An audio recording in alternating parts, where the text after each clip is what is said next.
University of Leicester. Thank you. Hello, everyone. Can we all hear me? It's kind of noisy here. No? Yeah? It's okay? Okay. Thank you. I should stand closer? Okay. Okay, thank you. I'll depend on you to tell me if okay. Great. Thanks for joining the session. So basically, I'm going to tell you the story of, this is the main story is the iPads into war zones situation from our university. I'm going to include a couple of other examples at the end. In a sense, this story is the story of our university figuring out how to use mobile devices in higher education without really having much help, not knowing what we were doing, our IT people saying, don't you dare use Apple products, all kinds of things like that were happening. But basically, you'll see it's an overall success story. So I'm from the University of Leicester, and our university has a lot of distance learning. And so a number of these programs that I'll be telling you about are distance learning at the postgraduate level, but some are at the undergraduate and face-to-face level. So I'm going to start by just a brief overview of mobile learning and why we need to do it, I think. I'm going to then cover the basic story about the iPads going into war zones. And it's going to be a warts and all. I'm going to tell you what didn't work, and I'm going to tell you what worked. So in case you're thinking of doing something like this, you can keep in mind the problems we had. And would we do it again? And what are we doing now? And I'm going to try to finish well before time in case there's questions or arguments or tomato throwing or whatever. Okay. So, so basically, why mobile learning? I think in a conference like this, where I see lots of iPads around and people taking photos and things of slides, perhaps I don't need to argue the case for mobile learning, but the question does need to be asked. I put up here a quote from John Traxler. He's one of the only professors of e-learning that I know of. I recommend many of his articles and books on the subject of, mobile learning. He's professor of mobile learning from Wolverhampton University. I recommend him. And this was written back in 2009, but basically his comments are that of radical transformation. And I think it's crystal clear that things have changed so much just in the past 5 years in terms of the power of computing ability that you can easily have in your pocket, more stronger than what sent the astronauts to the moon for the first time in Apollo 11. So we would be foolish if we as educators did not figure out how to leverage this power. You could say that the real strength of mobile learning is the idea of that learners can freely move in a physical but also a virtual environment. Of course, these mobile devices allow us to go into places such as Second Life, which I know is not as popular as it used to be, but the kind of avatar in a new environment, that is not going away. That is only going to get stronger. So the idea of mobile learning is definitely developing and a watch this space sort of thing. This is a very brief history. This is my history of mobile learning, okay? I think I'm right in putting these dates down. Who remembers Palm PDAs? Okay, there's quite a number of hands here. That was really the thing in the late 90s. And in a sense, you could say it has come full circle. That's what our smartphones are doing for us. Mobile phones, 2000, MP3 player. Sorry, I'm mentioning that's the iPod in 2001. Yes, they existed before, I know, but I'm saying when they really mushroomed into popular consumer usage, okay? Netbooks, remember those? We use that term still, but it's kind of morphed, E-readers, Kindles became a big thing in 2010, and then tablets. I got to pin it on the iPad, although I know there's other tablets, but I'm pinning it on that one in 2011. And I see the beginning of mobile learning really was when Duke University decided to hand out iPods to all of its freshmen in 2004. And that is the beginning of the recorded lectures and the whole iTunes U thing that Apple supported. So that really made mobile learning viable. Okay, so I just listed a few here I see these as the main tangible benefits of mobile learning. And if you're interested, by the way, these slides are all on SlideShare. So you're welcome to go search for them. If you just put in SlideShare, Terese Bird, you will find them. And I've got all the references at the end. This is mainly from a JISC paper about mobile learning. It's actually a JISC website, so you can still continue to access this. JISC is the government-funded educational innovation body of the United Kingdom.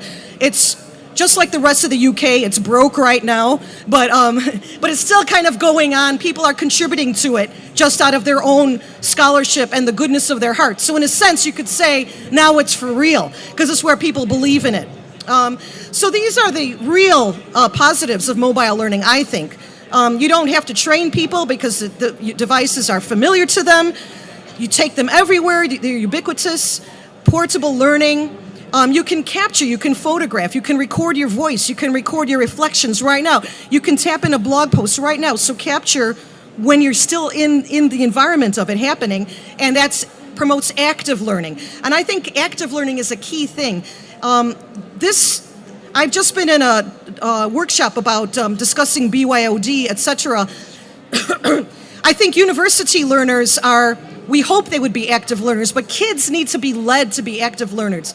So there are things that we can do to encourage active learning, and using your own device, I think, helps in that battle. So getting to our situation, why iPads in war zones? We launched a program from our criminology department. It was called the Masters in Security, Conflict, and International Development. And students on this course, basically, they want to get a job for the United Nations. And many of them are sponsored by their country governments. Many of them work for NGOs. We have United Nations peacekeepers on the books.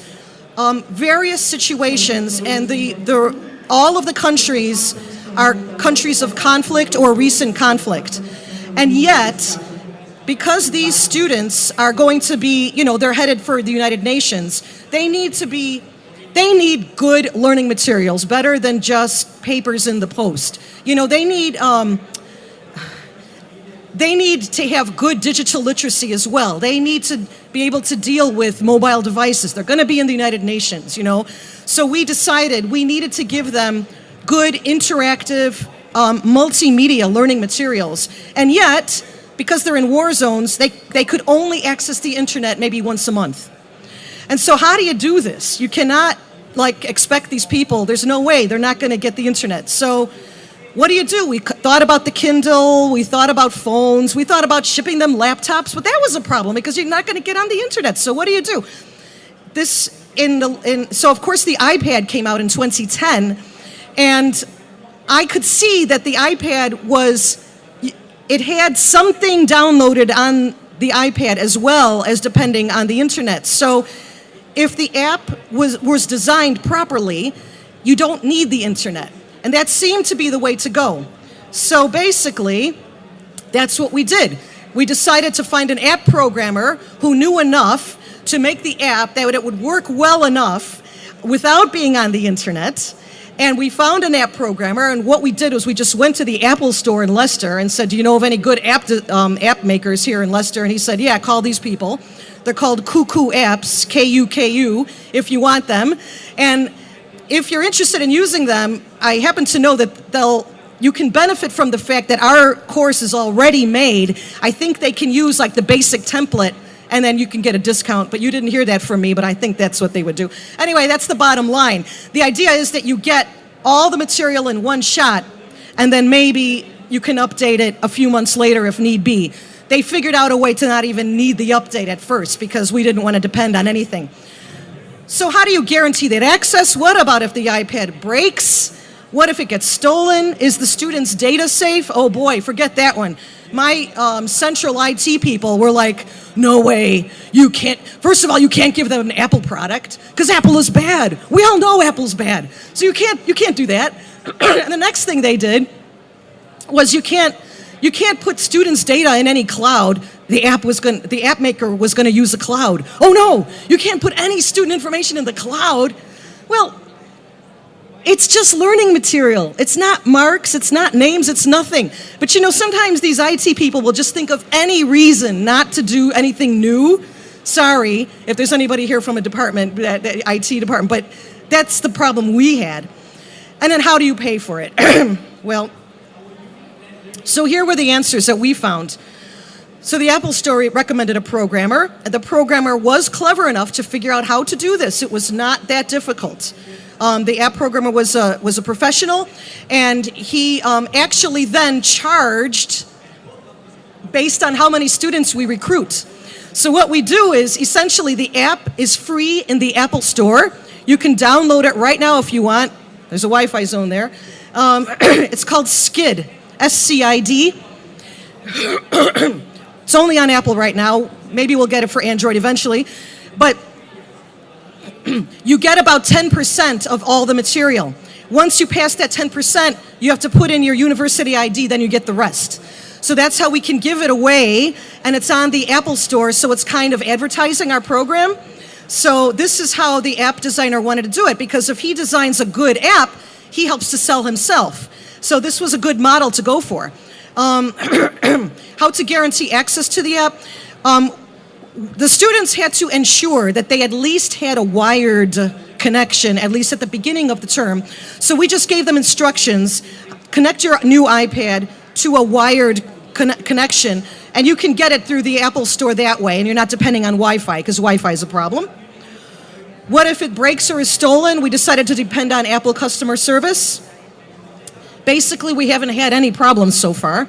If we buy the devices and we gift them to the student, student becomes the owner, student puts their own Apple ID, everything from that point on, it's all in the student's hands, nothing to do with us. Student goes to Apple if there's a problem. This is actually a very good model because Apple is worldwide and they were willing to help. Is the student's data safe? We just didn't put any marks in the cloud, okay? And how to pay for the iPad? We increased the tuition fee, okay? It's not for everybody, but because these students were supported by governments and NGOs and things like that, we could roll it out, okay? And iPad prices, they are coming down, so just to show you, this is what the app looks like, and you can see there's lots of, you can see the basic structure, the 6 modules, and some extra information on the bottom. And there's like a feed from Twitter, so as time went on, we made things more interactive. There's a connection to a blog. And once you get into the modules, this is what it looks like. And each of the resources are marked. So 24/7 is an indication to the student that you can click that thing and it'll download onto your iPad, and then you're going to be able to access it anytime, no matter where you are. There's another little symbol which means you have to have persistent internet to watch this. And basically we ran out of space. Your app can only be, I think, 1 gig. And if you include a lot of videos, you might go over that. So we got used to the trade-off. And some videos we opted to just leave them like attached to YouTube or Vimeo or something like that and watch it that way. And if you didn't watch that one, well, it's not the end of the world. It wasn't like absolutely vital stuff. We just made a judgment like that. Then we surveyed the students to get some reactions. So we asked, how frequently are you using your iPad and your app? So you can see 50% of them said every single day. And then next 42% a couple of times a week. So basically, frequency. They were frequently using this. And I don't know if I've got some quotes later on, but basically the students were saying this app was so attractive. Everything was all together. It was reading material, video, audio, interviews, all together. I didn't have to click in separate places to get the different kind of materials. It all made sense. It was attractive. They wanted to spend time on it. Yes, and then for how long each time. So there's a little difference. Some people spent a short amount of time, 30 to 60 minutes. That's 55%. 45% said more than 60 minutes. So I remember there was a psychological study that found that if you study, I think this was vocabulary, the test was done on, in different locations, you study the same thing when you're in that room, and then you study the same thing when you're back in your dorm room, and then you study the same thing when you're, I don't know, in the building across the road. The different locations, for some reason, makes your brain lock the information in better. And I think there might be something to that the frequency, you can check it here, then you can check it when you're over there, then you can check it when you're over there. Somehow getting it into your brain in these different environments just help people to learn it better. We had to also use Blackboard because that's the university LMS. So in a sense, we kind of have the materials duplicated.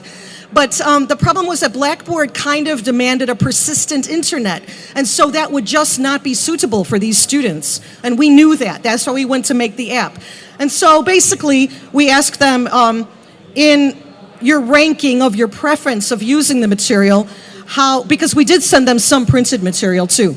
Can you rank? Do you prefer print, the course app that we made, and Blackboard? So it's a little confusing to see, but 55% they preferred print, yeah? And then the course app, and then Blackboard, and then 45% put print last. So print is interesting. We tried to pull this one out. People like paper. We found this out to be true. Definitely people like paper. We asked them, we also gave, I didn't explain this part. We gave people Amazon vouchers so that they could buy certain recommended readings online for themselves and put them on the Kindle app on the iPad, okay? So we asked them, did you like these iBooks? Would you like more? Would you like fewer? So you can see here, 33% said, yes, give us more ebooks. 26% said it was about right. 40% said I would prefer everything in paper. So, this might say, oh, well, we should just send them paper. Well, bottom line is we just decided, anyway, we have our other reasons for sticking with the electronic app, and we went with that. And the other interesting thing that I found is that these people changed their minds as the course went along. Some of these people began to comment, yes, of course I'm used to paper, but because of the convenience of having everything in this one device, I changed. And I got myself used to reading on the iPad, and I got myself used to taking notes on the iPad. And you find out the apps that you can take notes on, so Notability, you can take notes on PDF, store things in the clouds, etc. We noticed that people changed. They adapted themselves to use the technology. So we have to face the fact that still people like paper, but, we have to make our decisions about that. So 100% of the people use the iPad in various locations. This is our actual student. He's a UN peacekeeper on the move, studying on a coffee break. And here are some quotes about time management. I'm going to speed up just a little. So we could see people's time management improved. They didn't have to carry bundles of books. The learning was available everywhere they went. Motivated. They said they felt more structured and organized. They got through more learning material than if they were given a recommended reading list. I'm not sure why that's the case, but I heard that comment over and over. A great guide. It's more interactive than other conventional means. And these are the kind of apps that the students used. And I began to think that these kind of represent different digital literacies that they had. Communicating with others, taking notes, Skype for tutorial type things, brainstorming on iBrainstorm. The negatives were, I'm going to say the main problem was that there were two countries, Sudan and Nigeria, where we had trouble. They could receive, okay, let me think now. Sudan blocked the iPad full stop. They could not connect to Apple. Nigeria could connect to Apple, but not to Amazon, okay? And in a whole bunch of countries, and the worst one was Canada, we had to pay customs to get it across the border, and our university had to pay it. And somebody said, you have to pay the bribe for me. And we said, okay, it's the cost of doing business. We just had to do it. In case you're interested, the full, this was actually a project done for National Quengo. This is the website to get more information about it. Would we do it again? I've only got 2 minutes to do this, so I will show you. The answer is basically yes. Our criminology department is rolling this out to all of its distance learners. Those who are in UK, special cases, they have money, don't have money, doesn't matter. They're rolling it out to everyone. They figured out how to do this because they figured out that it's good for business, good for learning. Our medical school has gone one iPad per face-to-face student. And if you want to hear more about that, just find me and I'll tell you the great success it's been with no technical support whatsoever. The students didn't need it. They figured it out themselves. We didn't need the central IT, it just worked. I'm wrapping up. This is another one where they made their own on iBooks Author. One is going to do Kindles next year. We'll see how that goes. And finally, a BYOD situation where they just put on the LMS. They just are using InDesign to make PDF and EPUBs and Mobi, and that covers every possible handheld device you could want. InDesign does it. Also, a free software called Calibre does that if you want to do it yourself. And one project that I worked on, but I don't have time to go into that. But that is all. And the basic bottom line is that it worked. We're going forward. And that's even with our central people still not really liking it. We could do it for ourselves. Thank you very much. Thank you, Ms. Terese. Do we take any questions? Or? Yeah, is there any Q&A that anyone have any questions to ask Ms. Terese about regarding her speech? Anyone? Please raise up your hands if you do. No rotten tomatoes to be thrown? Nobody?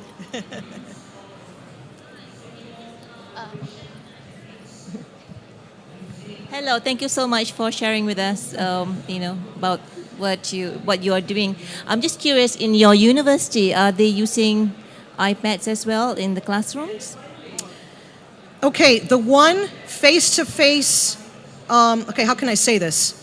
The one face-to-face program where we have provided iPads to students is the medical school, which I mentioned. And for that, basically, university is, you sit in lectures, right? So the students are given the lectures in PDF format ahead of time. They download them ahead of time, get to the lecture. While the person is lecturing, they're following along on the PDFs and taking notes on Notability. And they're doing this, I know, because I sat in the back and watched. They're not on Facebook, they're not on Twitter, they're actually on task. And then some of the teachers are making use of the iPads in small group work for problem-based learning. But this, I have to emphasize that we didn't have time to train the staff when this decision was made. It was made on financial grounds, and the head of school just pushed it through, and we didn't have any time to prepare. So basically, they were just, but I don't know, doctors are using tablets because they're using a lot of tablets and smartphones in the clinic, and so the doctors already had ideas about this. So when they started teaching small groups, they already had some ideas of how to do. Now, not everybody, but there were, I'm going to say 3 or 4 of the doctors were really switched on and using them. That's the only case where it's actively promoted. But it's influencing others at the university to consider it. So, Just out of curiosity, are they all wired? I mean, is it an interactive thing or is it offline? That's a very good question because the students have learned to make sure they download stuff at home before they come to class for the day because 200 students hitting the Wi-Fi all at the same time was too much. Now next year, we're going to have 2 classes. There's going to be 400 kids hitting that. So number one is they tripled our infrastructure, so maybe it's better now. But everything we do, we try to make it offline. And that's not too hard to do if you just kind of work at it. And also, guess what? The students figured out workarounds. When the students couldn't get stuff from the LMS, no problem. They shared it to the next neighbor using AirDrop. Or they just took out their smartphone and started a Wi-Fi hub just for this little group. You want my stuff? Here you go. So within 5 minutes, everybody had everything they needed. So the students figured it out. Great. Yeah. Good idea. I'll do that in my class. Yeah. I'm telling you, it's like these, I don't know if these students, I don't think they were exceptional. I mean, they are medical students, but they figured it out. We didn't tell them what to do. Thank you.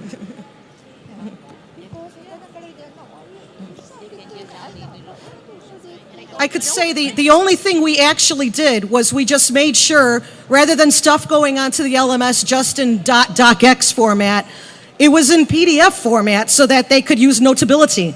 That was really the only thing. We're going to start experimenting with Apple's iBooks Author because you can put interactive quizzes and videos, and it's downloaded on the device. Doesn't require internet. So we're going to do that next term. All right, thank you, Miss Terese. Because we are running out of time, so yeah, thank you very much. Please be patient.